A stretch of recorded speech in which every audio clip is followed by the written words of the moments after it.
Aleshores dius, parles de la nació catalana. Bé, aleshores estava pensant-me, com parlen de la nació catalana aquestes persones que segur que saben què és la nació catalana, no he d'anar així a predicar res. Em sembla que no vinc així l'obra de predicador, com faig, per exemple, al meu institut. Diré quin és el Jaume II, un nom bonic, on treballa, ja que vinc a l'institut, que diu Jaume II, no, doncs això, el Jaume II d'Alacant, que ja sabeu, Jaume II, per qui no ho sàpiga, és el rei nascut a València, rei català, el Martínez i Ferrando Díaz, que va ser el seu biògraf principal, ja que era el que millor representava la catalanitat. I era un senyor nascut a València, Jaume II va néixer a València. I aleshores aquest senyor va fer, entre altres coses en la seva vida, té la virtut que en el seu moment li va plantar cares castellans i va recuperar tot el sud valencià per a la corona aragonesa. Allò que Vaya, per a la corona és català, millor dit, no prescindim dels aragonesos, que això és una filosofia. Bé, aleshores, això va passar en el 1296, i aleshores, a partir d'aquell moment, doncs, les terres del sud valencià, allò que quan l'època fora es deia governació d'Oriola, van passar a ser jurídicament ja valencianes, per tant catalanes. I dic això de què? Perquè tan catalanes, perquè això que ara diem, o que alguns, ara tenim aquest neoclaverisme que està per allí pul·lulant, fins i tot que van alguns il·lustrats i quan són uns mindundis d'estos, no? Que apareixen per ahí. No cal que diga noms, i no diré noms, perquè no cal, però jo diuen de ser barbaritat, de que volen negar la catalanitat. Clar, pot ser que tu negues la catalanitat des del punt de vista de l'espanyolisme. Sí, un espanyolista que té les províncies en el cap, no és tu negues la catalanitat. No te poses, no sé, te poses en un pla una miqueta futbolero. Però vull dir, el que és històrica, no. O sigui, ja tenim constància històrica que els habitants del sud meridional es diuen de forma natural catalans, de forma natural, és a dir, per exemple, ja que em toca Jaume II, posaré alguns exemples, ja que toquem el Jaume II conquerís el que és el sud, pretenia conquerir tota Múrcia. Múrcia podria, ara estaria en una conjectura històrica, podria haver-se convertit en un regne català més, però no es va convertir, es van repartir. Aquesta part que se va annexionar, la regne de València, que se la van annexionar en el 1308, de lliure, vull dir, jurídicament, a partir del 1308. Aquesta part que correspondria a les comarques de l'Alacantí, les Valls del Fred del Vinalopó, més el Baix Segura, més l'atenció, la zona de Llunella, més Favanella, tot això pertanyia al regne valencià, tota aquesta zona estava... Resulta que sí, va ser annexionada políticament al regne valencià, però resulta que eclesiàsticament va quedar incorporada al bisbat de Cartagena-Múrcia. I en el bisbat de Cartagena-Múrcia van estar fins al segle XVI. És una cosa una mica estranya, però es va produir. Bé, aquesta resulta que, clar, qualsevol ple en aquella època els bisbats tenien la seva importància. Bé, tenia una arxidiòcesi, tenia, com es diu, un arxiprestat. L'arxiprestat estava en Oriola. Però, en fi, quan s'havia de negociar a la capital de la diòcesi, doncs com aquests murcians que anomenaven aquestes persones que vivien a la Taranta del Segura, per dir-ho d'alguna manera, doncs es diuen racicures dient catalans, que paguen català. També es cobraven més diners per qualsevol paperet que havien de fer. Ja ho feien. No, vull dir, ara no és una cosa així, que ara la tinc així, la tinc vingut en el cap, però sí, pots saber-ho, però sí que tenim els testimonis i que estan estudiats, ja no he sigut jo, ara podria algú, si ho he fet jo, perquè algunes coses que faig, i aleshores ja m'acusen d'algun tendencionisme, com si jo tingués algun tendenció. En definitiva, diré una cosa important. La història genera identitat, al final. És generadora d'identitat. I la nostra història genera identitat. Malgrat les coses que han passat, el descobriment de la història nostra, del que és el nostre poble, és el que ens fa que encara no es podem gaudir de la història i gaudir de la nostra catalanitat. És a dir, jo, no he caigut d'una figuera de sobte, és a dir, jo vinc d'una zona molt espanyolitzada ja en els anys 60, que és quan jo vaig néixer. Malgrat tot, o sigui, la consciència, aquesta història està a brolla, està la tenim, i aleshores això és qüestió d'assumir-la. En el moment que l'assumixes, doncs prescindixes de l'altra banda de la història que ve, d'aquesta història que la mateixa doncs s'ha omplert del país, això de professors i del culte a la mort que ho estan fent.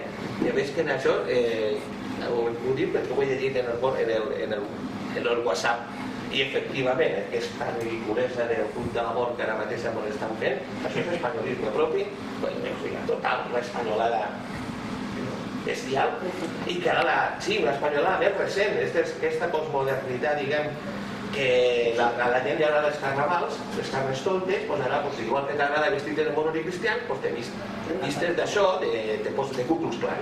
I això, no, jo ho he viscut en la carne, que ho mira, i no hi havia ningú que agarrara els passos fins fa 30 anys, vol dir, i ara tothom se mata medicina en els passos, i així també, vull dir que tot això, i te canten saetes a l'andalusa, i coses d'aquest, això no és, òbviament, això no és nació catalana. Això no és nació catalana. Bé, aleshores, si anem a lo que és la nació catalana, doncs la nació catalana en definitiva té, podem dir que té, històricament té tres sembrancides. Primerament el seu naixement. Quan és el seu naixement? El seu naixement doncs, és a partir de que hi ha un poble situat a un costat del Pirineu, dels Pirineus, al costat, diguem, oriental, i que en el seu moment, doncs, va fent-se arran de la seva llengua, la seva cultura, la seva forma d'entendre el món. Este poble, que en principi estava bastant agermanat, en principi, tot agermanat, al poble, diguem, al poble veí occità, doncs aquest poble se desenvolupa i crea el seu estat i crea la seva forma de vida, o sigui, la pot organitzar en un estat, cosa que ja ens agradaria avui dia recuperar algun estat. Bé, aleshores, tinguem en compte diverses coses. En això, jo, bé, com soc historiador d'alguna manera, doncs intentaré posar-lo a partir de la història. Aquest poble sortís, en definitiva, el poble o la Catalunya sortís cap al, podem dir, segle X. L'antic cap al segle X, perquè si agafem els testimonis de llengua catalana, el primer ara mateixa que tenim és de l'any 1976. El primer, el que tenim sintagmes, o sigui, un document de Sant Joan de Pladecorts, en el qual, doncs, per primera vegada, s'està escrivint en llatí, però s'escriu en català. Possiblement hi hagueren d'altres documents anteriors i segurament la gent ja parlaria el català. Però diguem que el català sortís en aquest moment. Podem veure, a partir del segle IX, segle X, sortís el que es podien dir el món català. Aleshores, quina és la gran embrancida? La primera gran embrancida seria quan s'arriba fins a Barcelona, en el 801, però aleshores això encara pertanyia, diguem, a lo que era el regne dels francs occidental. Però atenció, no tinguem en compte, en aquell moment no tinguem en compte una concepció nacional de la història perquè no existia. Senzillament hi ha una expansió d'un l'imperi carolingi, el regne cristià. En aquella època no hi havia ningú, o no hi havia estos vigilants que si no parlaven la llengua de l'Estat, al rei no li importava això. Vull dir, les qüestions actuals, aquestes que ara vivim i vivim a flor de pell, diguem, no estaven en aquella època. Però vull dir, el que és la constitució del regne aquell, sí, del regne, d'aquella nació. A més que va agafar fesomia estatals. Bé, podem dir una cosa, aquests comtats, en el seu moment, per la mateixa energia, o sigui, per la mateixa desenvolupament del que és, en aquella època, el feudalisme, que el feudalisme, en el que ens interessa, o per la formació dels regnes, és que, en definitiva, els càrrecs públics esdevenen hereditaris. Quan els càrrecs públics esdevenen hereditaris, vol dir que un que es compte, en definitiva d'un funcionari, no es pot heretar. Això apareix a partir del segle IX, i a partir d'ahir se va desenvolupant aquesta manera d'entendre, diguem, l'organització de la societat.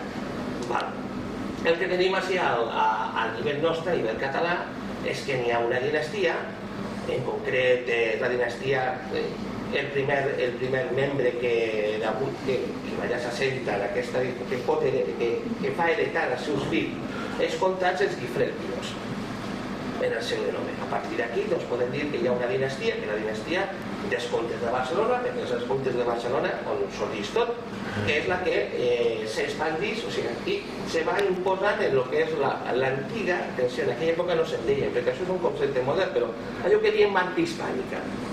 diem marca hispànica, la marca hispànica del regne dels francs occidentals, per tant, el que seria i tenint en compte que allò d'Espanya, Espanya, en aquell moment no és el que volen dir els espanyols del segle XX, XXI, del XIX o del XX. Espanya era altra cosa. Espanya és un concepte totalment geogràfic i és un concepte fins i tot podríem dir que l'aprofiten els renaixentistes. És un concepte cultural, no cultural com un àmbit geogràfic, és de la llatinitat el nom d'Hispània. No se tenia en l'edat mitjana, atenció, en l'edat mitjana quan s'escrivia en llatí, l'alta edat mitjana, la documentació, jo voltes una obra de teatre ho he escrit, això posant Espanya, però Espanya era la terra dels moros. El meu biografiat del rei Llop, el Rex Lupus, era el rei d'Espanya. O sigui, Ramon Berenguer IV, no sé què li diu, Rex Hispaniorum Rex, que era com un... no era pas el rei d'Espanya, era per ells el rei d'Espanya perquè era el rei de l'Andalús, que mai se va dir espanyol, el rei de Mardanis. Enteneu, són els conceptes, el concepte evolucionar fins a convertir-se en el que és. Bé, doncs tenim dues coses. A l'hora de la formació de la nació catalana tenim aquest primer moment. Què correspondria? Jo que ara avui dia podem dir, estic parlant a grans trets, perquè una cosa això, o sigui, a grans trets no, intenta ser el més concís possible.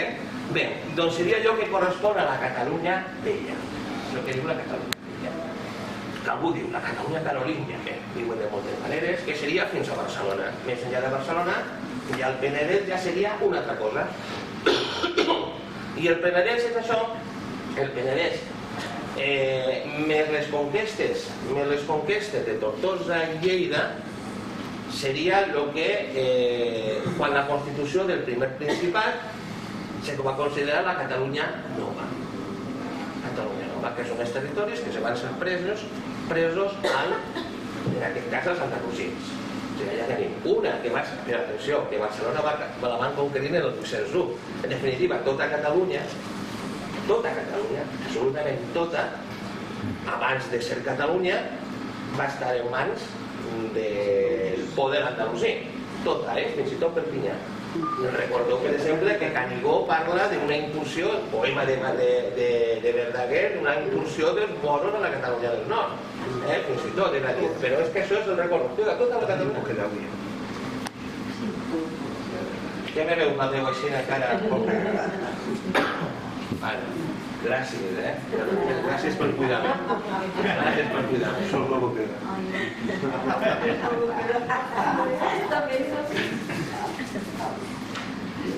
Ara per aquí. A veure, sí? El concepte és molt bo. El concepte és molt bo. Bé, a veure, estava en aquest moment històric. A mi s'arriba a Tortosa. A Tortosa, però ara agarrem Tortosa. Primerament, això de Barcelona, tenim Barcelona, lo de Barcelona, caldria fer alguna coseta de Barcelona, perquè això seria, és el que queda. Ara vos explicaré una miqueta, de cara, perquè porta llibres. No n'anim de mostrar-los, i si a algú li interessa, doncs allà el té, perquè temps al costat de fer-ho. Bé, tenim aquesta primera expansió, però la gran expansió, l'expansió de la Catalunya Nova, és la conquesta de Tortosa en el 1148, el desembre de 1148, i en el 1149 cau Lleida. Ni Tortosa ni Lleida formaven part en un principi d'això que podíem dir Catalunya, perquè Catalunya, el mot, apareix per primera vegada quan una expedició a les Illes Balears d'una aliança del comte Ramon Berenguer III, el dit el Gran, i els pisans contra Mallorca, perquè Mallorca era un focus de pirates que amenaçava, diguem, el comerç mediterrani. A Mallorca en aquell moment, estem parlant de 1114, regnava un senyor que li deien Mubachir ibn Sulaiman, que, atenció, venia de Lleida, era lleidatà. Bueno, lleidatà, lleidatà. Jo no sé que les relacions, és que això, les relacions sempre han estat, és a dir, tant en l'època dels moros, també la relació de Mallorca en la Catalunya mora era evident, per dir-ho d'alguna manera. Bé, la qüestió és que aquesta expedició, els catalans i els pisans, els catalans se van retirar perquè, clar, el papa Pasqual II li va donar Mallorca als pisans. I aleshores el Ramon Berenguer III va dir no, si ens quedem així i consolidem la conquesta, això segur que la Pisa, i això ho vull jo. I per tant jo m'allargué i ahí vos quedeu. I tot se'n va allargar i va recuperar, a l'andalús diguem, va recuperar Mallorca. Això va ser el 1114-1115. Però n'hi ha un llibre sobre les gestes dels pisans que va escriure un tal Enrico Pisà. I aquest senyor, Enric el Pisà, va escriure un llibre de les gestes dels pisans, en llatí, i en el qual per primera vegada apareix la paraula catalània, apareix ja la paraula dels catalans, és l'accepció, o sigui, vull dir, que és catalans, i que el conte és catalans, referència a Ramon Berenguer III. Podria haver-ne alguna altra més, que ara mateix no ho sabem, aquesta és la primera. A partir d'ací venen totes les teories sobre l'origen del mot. Seria la llarg de dir, fins i tot avui ja li ha vist un món àrab, n'hi ha 40.000 teories, però que no, o sigui, hipòtesis, però que no, al final, quan no tenim exactament el nom de Catalunya, no sabem exactament d'on ve. Fins i tot n'hi ha qui diu que ve del campus català Unicum, que estan en Borgonya i que va ser on Àtila va ser derrotat pels romans. I que d'allà van vindre cap així, no, sembla que és una cosa que totalment inversemblant. Però, en fi, bé, tenim el nom, a partir del principis del segle XII tenim el nom. Aleshores, la gran expansió, una de les expansions importants de Catalunya, va ser aquesta primera, en la qual la conquereixen per primera vegada els catalans, s'atreveixen a conquerir dues grans ciutats andalusines, perquè fins a aquell moment no. En aquell moment no. I Tortosa va costar Déu i ajut. Per què? Perquè es tenien establerts els andalusins a les muntanyes de Prades. I les muntanyes de Prades fustigaven, diguem, el camp de Tarragona. I aleshores sabem, i això, per exemple, una notícia que ens diu el Hindley, que Tarragona era, imagineu-vos, Tarragona, l'antiga Tarragona, doncs havia crescut la vegetació i la gent que hi passava, o sigui, no hi vivia ningú. Del segle XII, o sigui, quan és al final de l'11-12 era un buit totalment, era un desert. I aleshores era el Hindley, que no m'història geografista de l'ara, doncs explica que si anaven a Tarragona t'hi podies perdre. Per aquell bosc entre ruïnes. I fins i tot se produïen, diguem, escarabusses entre moros i cristians. Això és en Tarragona. Bé, Tarragona no comença a ser colonitzada fins a aquesta època, aquests primers anys, 1114, 15, 20, 30 del segle XII.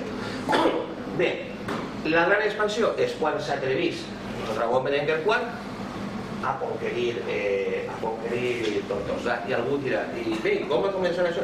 Ho dic com a anecdòtic. Ramon Berenguer IV es troba en un moment en què en el 1140 se les produeix 1143. És una croada del papa, una croada contra Almeria, que també era un focus piràtic. Aleshores, ahí venen els genovesos. Si abans eren els pisans, ara són els genovesos. Els genovesos diuen, hem d'acabar en Almeria. I intenten pactar amb el rei de Lleó i Castella. Perquè en aquella època Lleó estava per davant de Castella, que és Alfons VII. Alfons VII doncs agafa García Sisé de Pamplona, en aquella època es deia Pamplona, no pas Navarra, i queda Ramon Berenguer IV, amb el qual tenia una relació, estava casat i més que la germana, eren cunyats, Ramon Berenguer IV. Això de les coses familiars també marcaven coses. I li diu, tu també te'n vens allà, te'n vens a Almeria a conquerir Almeria. I bé, se fa una expedició, passen primerament, hi van els genovesos i conquerís Almeria. I aleshores els genovesos en definitiva queden o pacten, havien pactat a Ramon Berenguer IV i bé, d'acord, a canvi de que destruïm Almeria, que era la gran base, diguem que amenaçava la Mediterrània i també una miqueta com a venjança, doncs ara què vols que fem? Aquí romandrà l'exèrcit, els nostres vaixells, la flota. I en principi s'havia pensat, doncs anem a per Mallorca. anem a per Mallorca, ara toca anar a per Mallorca. Però després van dir, no, no vaig anar per Mallorca perquè són els genovesos i tindrem problemes i els pisans és els que volien Mallorca, per tant els Genova va dir, no, a Mallorca no anem. I pues si no anem a Mallorca, on anem? I on van decidir anar aquí? A Tortosa. No, ara, sí, no, però va ser així, no, a Mallorca no podem anar-hi perquè estan els pisans i ja anem a Tortosa. I bé, en juny, a finals de juny, ja estaven tota la flota aquesta, se va ficar pel delta de l'Ebre i van entrar allà a Tortosa i clar, després la conquesta va ser bastant èpica de Tortosa perquè en aquella època van utilitzar les torres dels castells, aquests castells d'assalt que van utilitzar en Almeria perquè els genovesos eren uns artistes fent armes des de l'època. És que no cregueu que fer una torre d'aixes era fàcil o fer, per exemple, aquestes catapultes que en aquella època tenien diversos noms. Aquests almanyanes grans que tiraven aquests pedrots a la morella, era difícil. Bé, la qüestió és que Tortosa cau i després de Tortosa s'havia embolicat el Ramon Berenguer IV, s'havia compromès en atacar Lleida. Bé, la qüestió és que, per a fer-ho ràpid, que un i l'altre cauen. I això conforma el que direm la Catalunya o el que fem la Catalunya Nova. Per què conforma la Catalunya Nova? Perquè un dels compiladors de les constitucions catalanes d'aleshores, o sigui, d'allò que són els usatges, que era Pere Albert en les seues constitucions, doncs fa una diferència entre el que és la Catalunya abans de la conquesta de Tortosa, però això ja en el segle XIII, abans de la conquesta de Tortosa i Lleida, i la Catalunya que ve de la conquesta de Tortosa i Lleida. Que seria la Catalunya nova, però que era encara molta Catalunya, perquè encara no estaven fetes les divisions, o sigui, Tortosa fins a on arribava. Tortosa fins a on arribava, perquè Tortosa arribava després, el bisbat va arribar pràcticament més enllà de Castelló, fins a Almenara, per tant, Tortosa era una cosa, és a dir, en fi, que encara quedava Catalunya per conquerir. Però, en fi, el que ens toca, o sigui, el que es diu, o sigui, el nom és de Catalunya que ens referim, no, nosaltres no, vull dir que s'ha referit o que ha fet més, vull dir, seria com una metonímia, una cosa que fa, el nom que fa és que s'ha apropiat una part del país, doncs la Catalunya, diguem, estricta, per dir-ho d'alguna manera, se forma a partir d'aquest moment. Després vindrà l'altra Catalunya. Bé, coses, volem parlar de Tortosa i Lleida, que mos queden? Ens quedaven dues coses més. Donc que ningú parla, que no parla, sí que ho parlen els historiadors, perquè fins a l'any 1153 no prenen les muntanyes de Prades, ni el castell de Miravet. És a dir, per a 1153 allò que és la Catalunya estricta no està formada. Mira, 1153. Aleshores, en el seu moment, perquè la figura de Ramon Berenguer IV, per a mi n'hi ha, ho vaig dir en una entrevista que em van fer en el text, van dir, quin és el pare de la paz? I ja ho vaig dir. Qui és el gran rei de la catalanitat? Ja m'he primer. Però si has de posar un segon en el pòdium, el segon és Ramon Berenguer IV. Per això li vaig dedicar un llibre a Ramon Berenguer IV. Quan vaig fer aquest llibre a Ramon Berenguer IV, que és on explico totes aquestes coses de Tortosa, de Lleida, de les muntanyes de Prades, d'ací i d'allà, també qüestions amoroses i qüestions, la vida de Ramon Berenguer IV.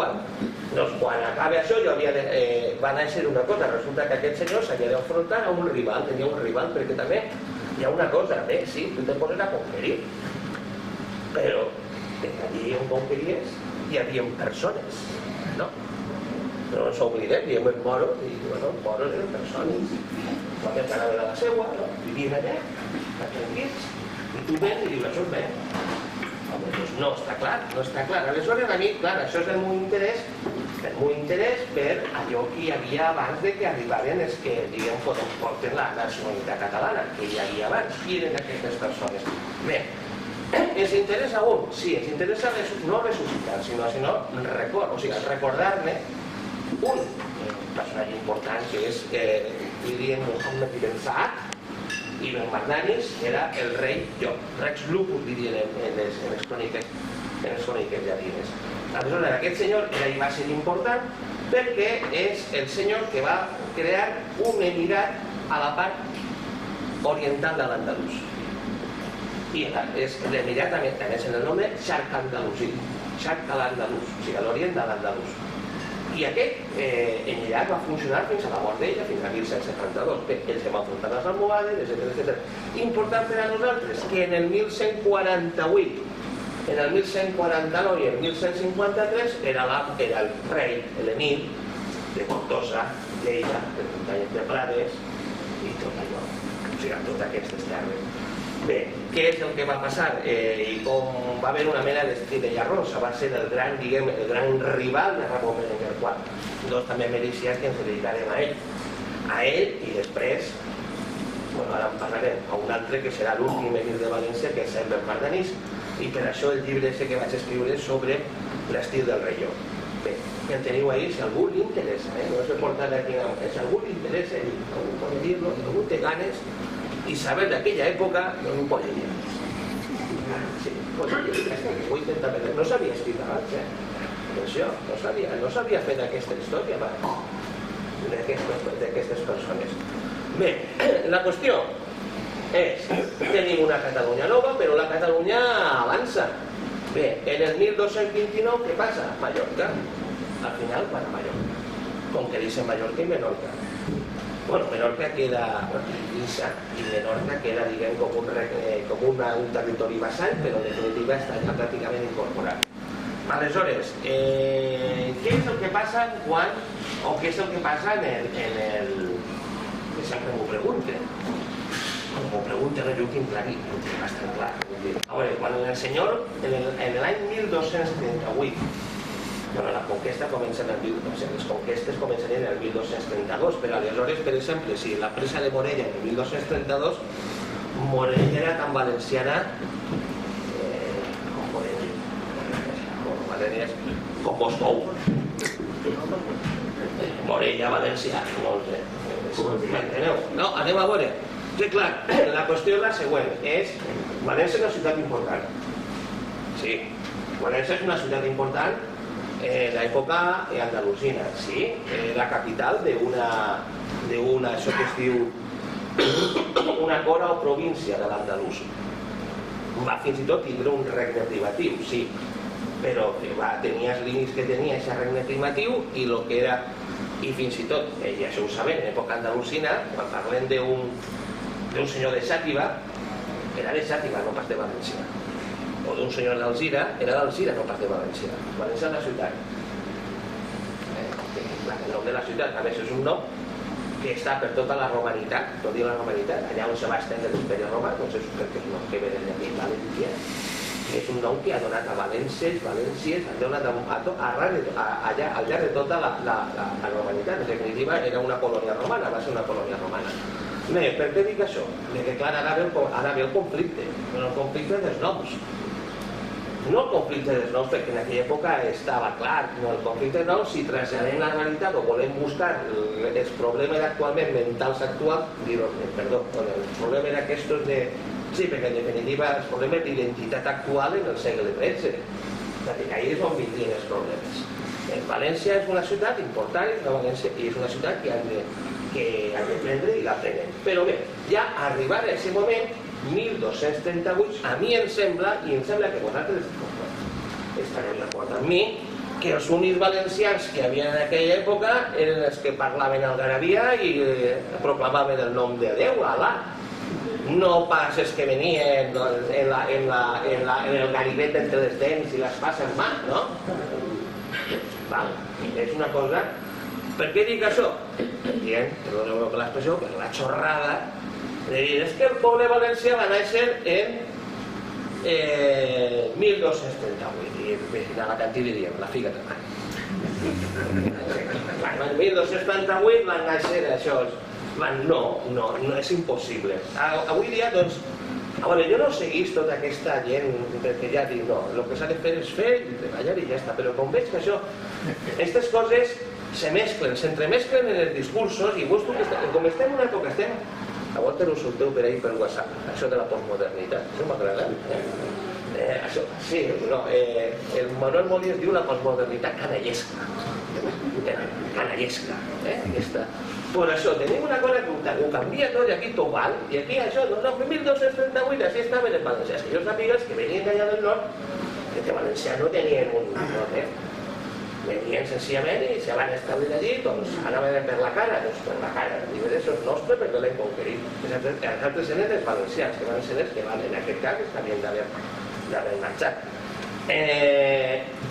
Com a mi, a veure, també m'interessa que els valencians, que va ser ells, per això, doncs, en el llibre que parla de Saem Ben Mardanís, Sayan, el nom és Saem Ben Mardanís. Saem Ben Mardanís és l'últim emir de València. L'home va tenir la mala sort, doncs això que li va vindre al damunt.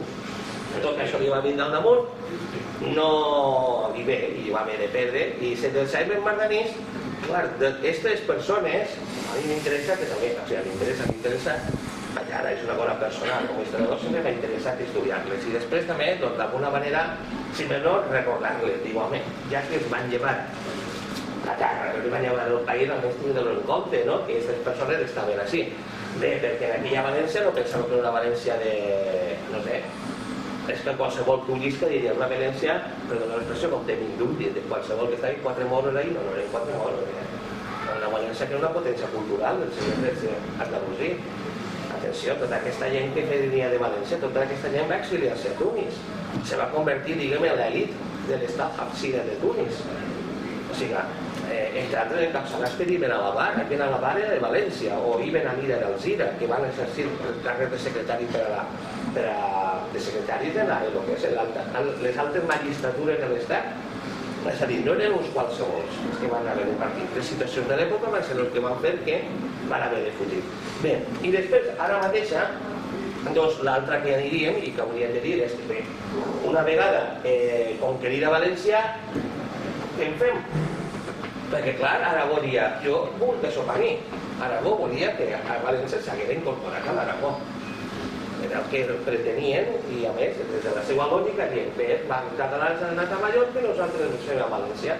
El que passa és que la població que s'hi va establir, doncs majoritàriament no va considerar que no volien formar part de l'Aragó. Aleshores vaig dir aquesta fórmula de dir, doncs anem a crear un regne nou, un regne que era la ciutat de València, perquè en el regne foral l'autoritat del regne l'exercia la ciutat de València, per això era del regne de València. El regne de la ciutat de València que exercia, o sigui, la ciutat de València exercia el poder per tot el regne. I imposava, diguem, la seva autoritat i els seus a tot el regne. Això és el regne de València. I atenció, sobre el gentilici, són coses que però que no vull que se m'obliden. Sabeu com es diu en aquella època als habitants del regne? En època moderna, quan en època moderna, la paraula que apareix és regnícol. O regnícola. No pas valencià. Tu eres un regnícol. Exacte, que això ho tenim. Bé, abans que ho tenim, clar, en fi, sí. Bueno, atenció, jo no vull ara mateix, no estic aquí criticant l'ús del gentilici València en absolut, jo soc valencià. No estic. El que sí que comprendreu és que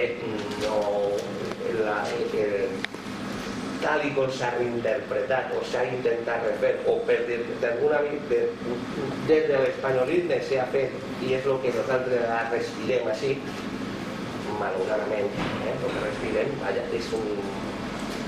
està tocat. No podem considerar en aquella època, ja te puc assegurar, ja us diré, mai en la seva vida se'n va dir valencià, ni que era rei valencià, mai en la seva vida. Ni crec que els seus fills tampoc que van néixer a València. Aquells que van néixer a València, perquè Pere el Gran va néixer a València, i Jaume II també va néixer a València. I Frederic també, perquè després va anar a València. A València doncs, va ser generador, bueno, va ser on va néixer perquè se va establir, però ell no era de València.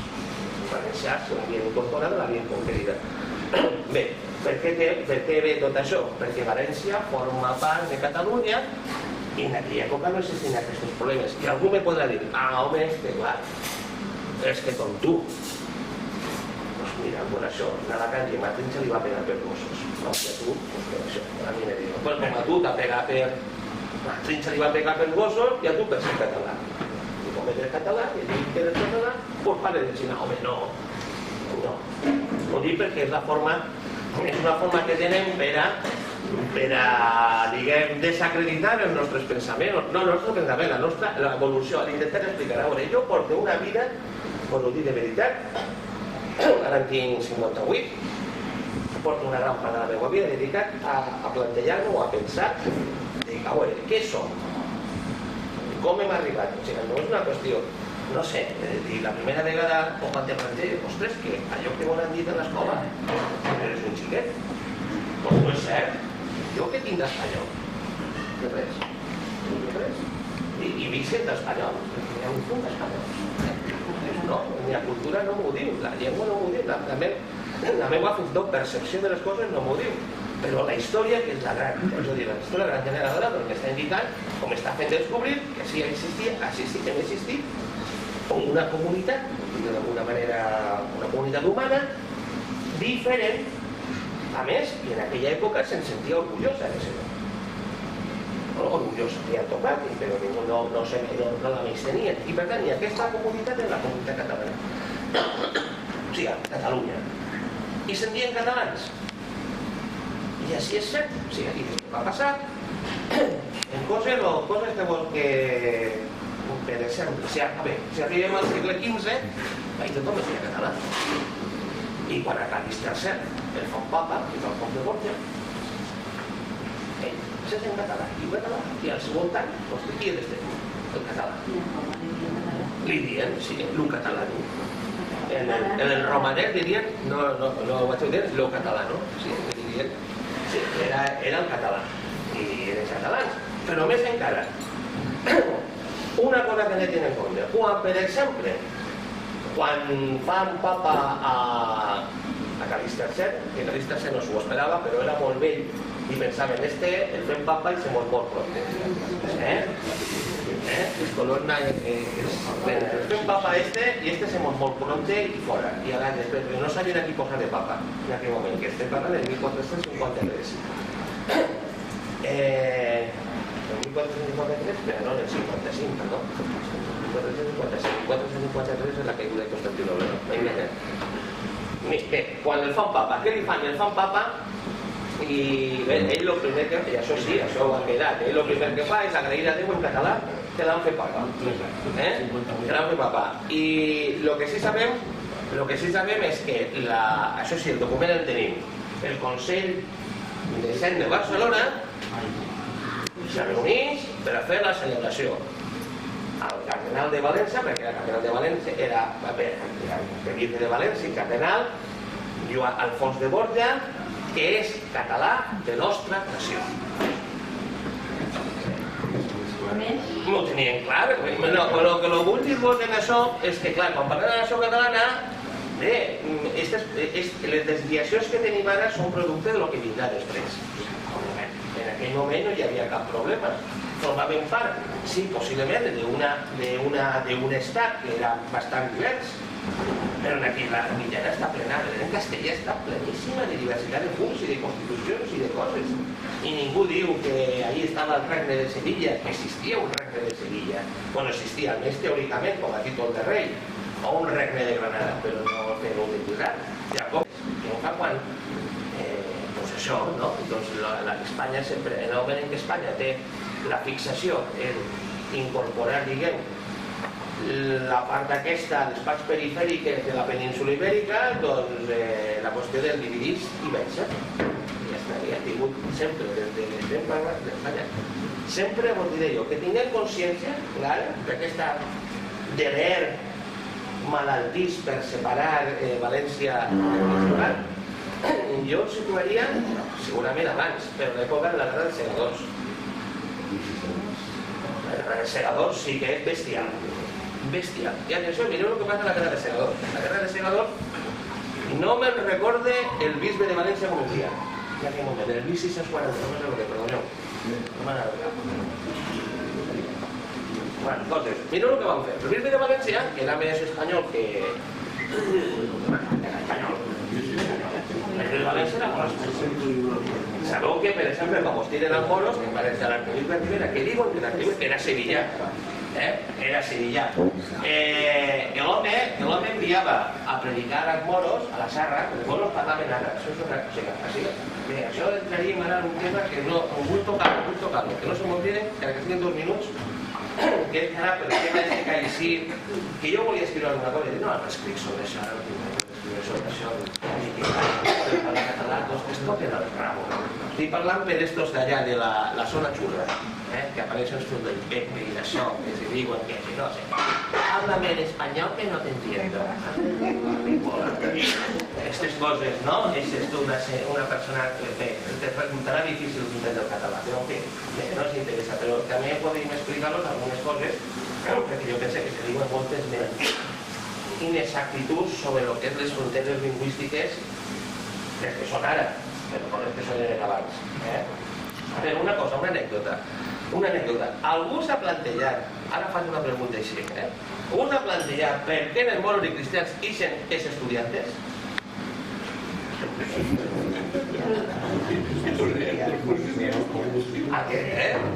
Ixen tots els pobles filar estudiantes. Ixen a ocupar una cullera, antes una forqueta, antes un llapis, dius, això, quin traiate.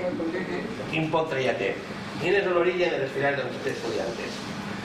Però d'estudiants, podem dir, l'estudiant. La filada d'estudiants és que precisament a València, en 1640, per a combatre el Principat i per establir la gent a Tortosa, que la gent no volia anar-hi, no volia anar a l'exèrcit, perquè la volien mantenir Tortosa, sota el rei, el rei d'Espanya. Aleshores, qui és el que munta una filada? Un exèrcit. El arquebisbe de València. En què? En els estudiants de l'estudi general. I crea un exèrcit. M'imagino que no anirien en llapis o coses de llapis.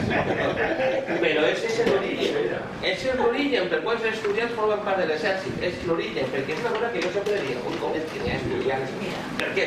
No, per tant, les xorrades d'algunes, perquè jo això n'he sentit, perquè diuen en Villena, perquè la Villena, com sempre, si un castellà és pobrets, pues estan, no, és que ve de no sé quina zona, que allà en Sant Jaume, de Compostela anaven una cullera i altres anaven no sé què, no, coses no. Com entren aquesta nomenclatura a la festa està relacionat amb això, en un cos militar format per estudiants. I que sapiguem històricament el moment en el qual s'agafen estudiants en aquest cas de l'estudi general de València per a combatre una guerra és en el moment de la guerra de segadors. Bé, tot això que volia, perquè Espanya sempre ha estat, sempre ha volgut. En aquell moment va ser una cosa ja sabem que el bisbe d'Urgell va dir allò de és que els valencians només que es conformen en el nom que tenen de valencià. Això ho dia l'home perquè l'home estava enfadat perquè no estaven allí perduts, havien quedat aïllats i al final van haver de caure dintre de l'òrbita francesa. Però en fi, bé, tot això, que Catalunya és tot, o Catalunya, òbviament ja ho sabem, però Catalunya, el nom és totalment acceptat.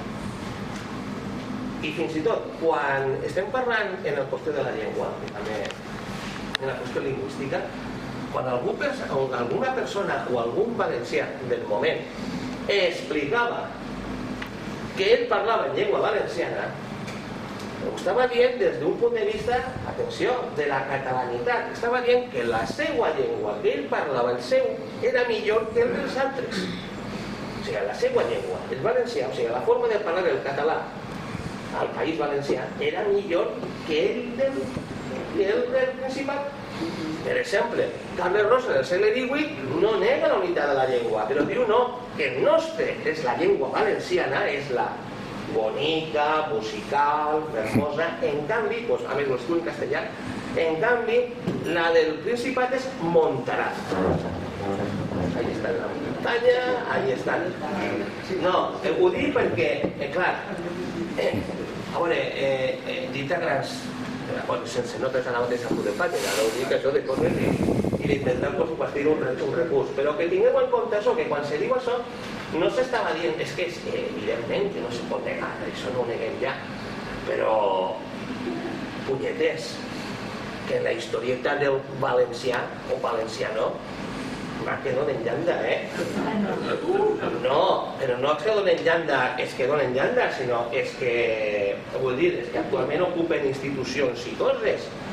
És a dir, a veure, jo el que vull és igual que ja que la meva llengua se parla arreu, vull dir, on es parla, reconèixer que allà també es parla i vull dir, i a més, i ara, i com a valencià hi necessitat d'aliment lingüístic, doncs que ajudar-me, no com fan aquí, no com està fent això, no que s'està fent, vull dir,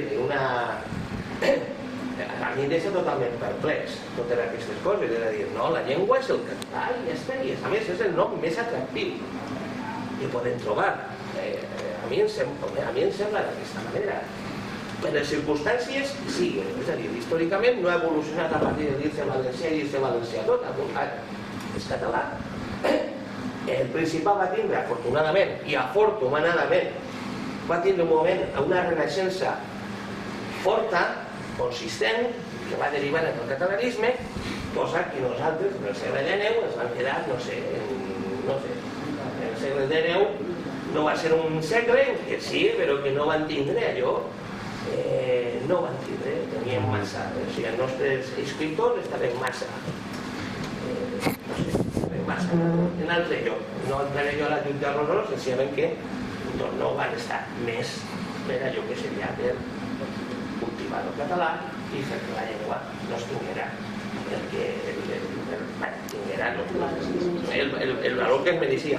I més encara, i ho dic per ara, i ara sí que ho vull denunciar, ja que estem, la llengua és tot, Catalunya és tot, però tenim ara una qüestió, ara resulta i acaba en el tema lingüístic. Bé, ja està clar, ho he explicat.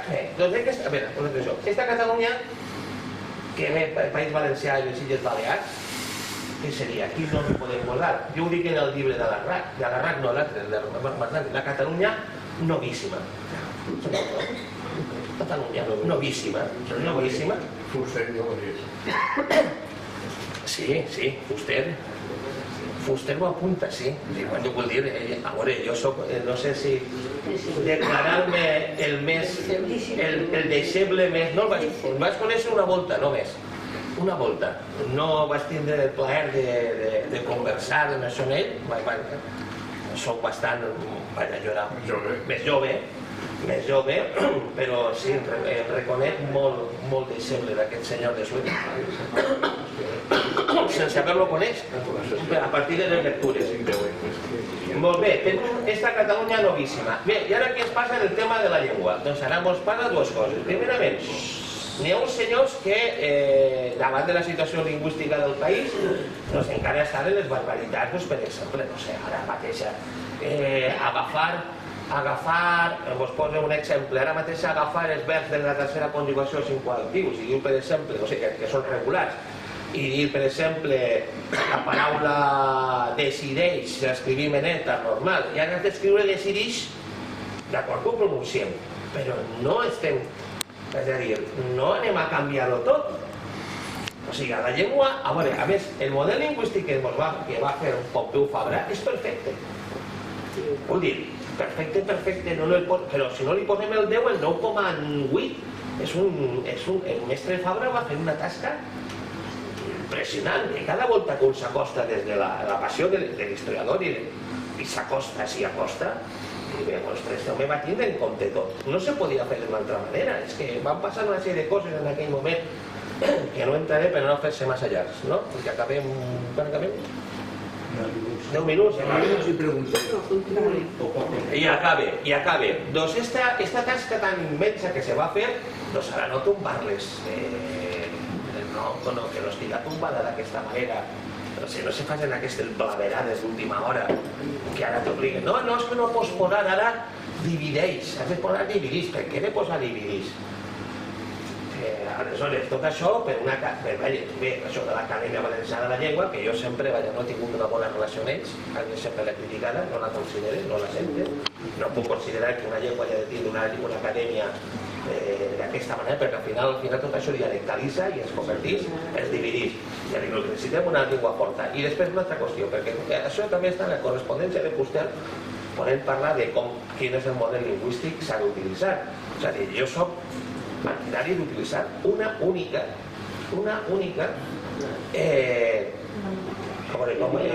quan formem els verbs, una única conjugació, o sigui, un únic model. Jo no tinc per què anar pel món i que tothom me diga, és que mira, este és alacantí, jo no vull dir-ho. Jo vull, per exemple, escriure, com per exemple, no sé, com escriu qualsevol escritor que vulgueu del món, Günter Grass, en alemany, escriu en alemany, no li diuen que és de Tubinga, o és de Hamburg, o és de no sé què, o jo què sé, o com escriu Dostoyevsky, que és rus, o com escriu... És a dir, jo quan estic escrivint, escric català. Estic en català. Aleshores, que ja, sisplau, que tinguem en compte, que no ho mirem com una cosa... No, és que no me representa, no, estem penjant del llenguatge. A veure, totes aquestes teories woke i punyetes que ens estan entrant, això, no, és que clar, és que ja ens estan aquí, al final acabarem tots, no sé, com acabarem, malament, en tot aquest, però no, vull dir, la llengua, no toquen la llengua, sisplau, però jo dic ja, no entrar a la blamera, i sisplau, i ara jo diria una cosa, que ho digués entre amics, però jo demanaria que, per favor, ja, que Catalunya només que pot funcionar, o sigui, només que pot funcionar en l'excel·lència. L'excel·lència. No podem tindre les universitats plenes de mamotretos.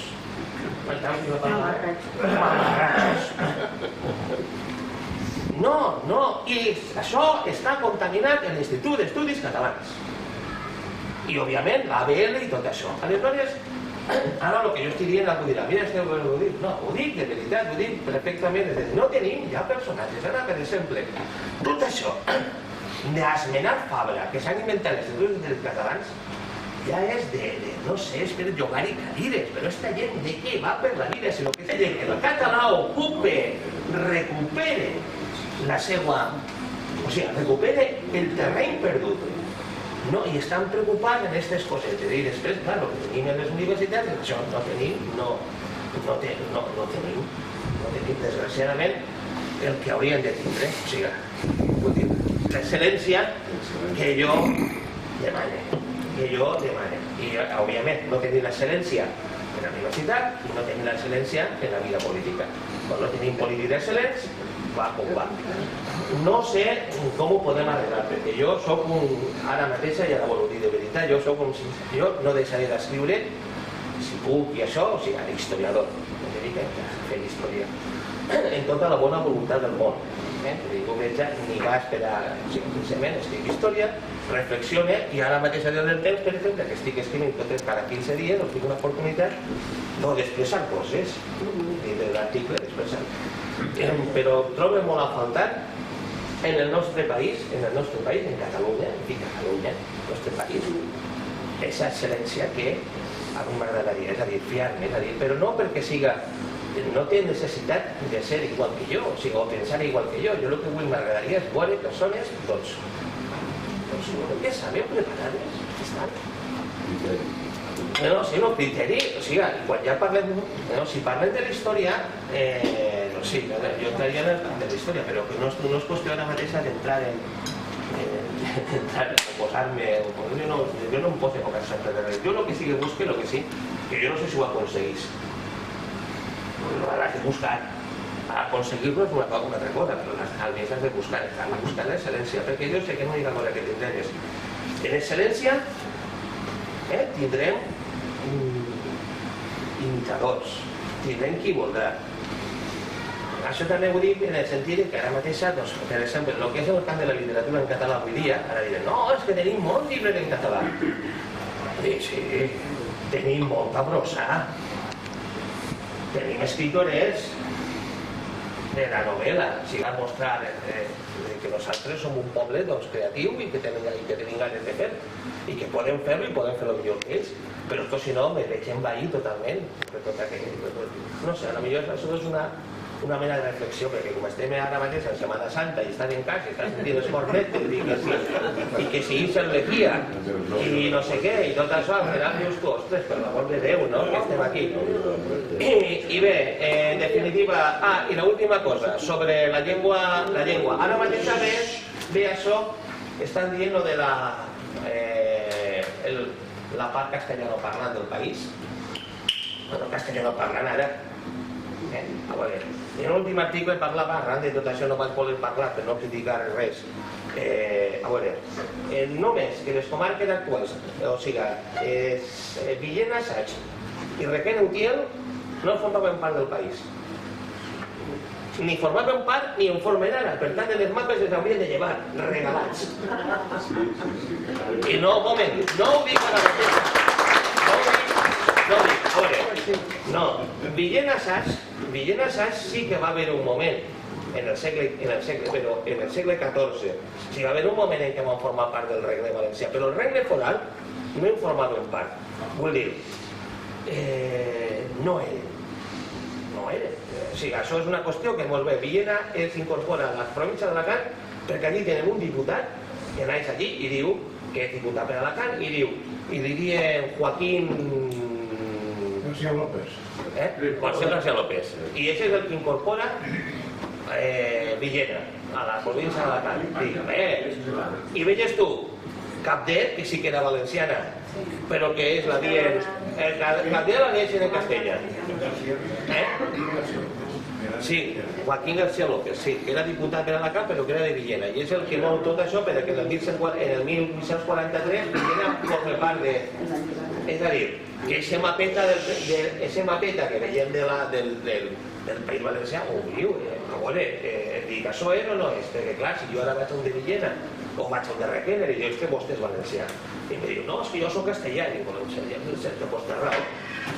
No sé com dir-li. Una altra cosa és, per exemple, si parlem, home, si dius de l'Alfalància, no, que Sogor, tu vas a Sogor i està la Torre del Botxí, però és que allí residia Martí Humà, i allà estava el de Crist. Dic, això no, senyors meus, això ja ve després, perquè tota aquella zona, fins al 1600 no haurà de parlar ara, majoritàriament. Tota aquesta zona. En alguns llocs va comptar el castellà i en altres no. Però s'ha de tenir en compte que el nostre país va tenir un problema a partir del 1714 o alguna mica abans, que és que no té capacitat, se queda sense capacitat, per tant, aquesta llengua oficial desapareix. Per tant, el que s'imposa és el castellà. És igual que el Baix Segura. El Baix Segura sabem, per exemple, que el cardenal Belluga, que el senyor que era de Granada, que era el bisbe de Múrcia, doncs va repoblar gran part del Baix Segura amb murcians i granadins. Va crear les pies fundacions. I més encara, en el Baix Segura, en el 1829, hi ha un terratrèmol que destruïm una ciutat com Almoradí. Almoradí encara conserva el nom, Almoradí, no li han posat Almoradí ni Almoradino, com Almoradí. Això, quina població hi ve, hi intervé, torna, població castellana. És a dir, vull viure aquestes coses que a voltes diuen, és que sempre s'ha parlat, és que sempre no, la frontera ha anat cap arrere. O sigui, el català sabem que se parlava més enllà de Cartagena. Si no es parla avui dia és que anar retrocedint. Però jo no vull dir ara mateix a dir aquí, quan mireu, és que parlaven allà i ara no es parla. No, senzillament és posar una evidència històrica. Perquè ha hagut una ha reculat, òbviament ha reculat perquè no han tingut el control de l'Estat, tampoc es defensa. No tenim un Estat, van a recular i fins i tot s'ha dialectalitzat. Vull dir-ho perquè, clar, quan comencem en que... I després tenim este estatutet i acaba ja. Este estatutet resulta que crec que és l'article 7è de l'estatutet, reconeix els castellans a no rebre ensenyament del valencià.